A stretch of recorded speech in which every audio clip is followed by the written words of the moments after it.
Ikaw ba ay binaliwala na ng mahal mo? At palagi ka na lang bang iyak ng iyak sa kakaisip sa kanya? Dahil sa sobrang mahal na mahal mo siya, pero ikaw ay baliwala na talaga sa kanya. Ngayon, may ituturo ako sa inyo na napaka-epektibong ritual upang siya na naman ang iiyak sa kakaisip sa iyo pagkatapos mong gawin ang ritual na ito. Ito'y napaka-epektibong ritual, basta dapat palaging buo ang loob at tiwala mo sa mga ganitong pamamaraan. Pwede mo ito gawin sa kahit na anong araw o oras na gusto mo. Ang gagawin mo lamang ay kumuha ka ng baso at pagkatapos kumuha ka rin ng papel at panulat at isulat mo ito sa papel, pangalan at apelido. Ikaw na naman ang iiyak sa kakaisip sa akin ngayon.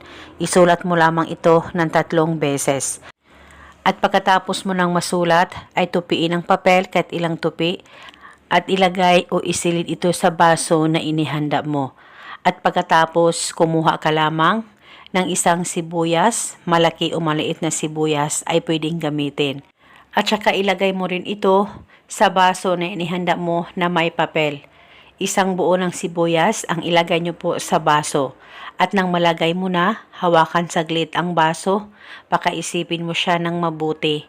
Mag-focus at mag-concentrate ka at banggitin mo lamang ang nakasulat sa papel ng 3 beses. At pagkatapos nito ay ilagay itong ritual sa safe na walang makakakita at makakaalam. Pwedeng ilagay sa ilalim ng kama mo o di kaya sa ibabaw ng kabinet mo. At pwede mo banggitin paminsan-minsan ang nakasulat sa papel kung may time po kayo.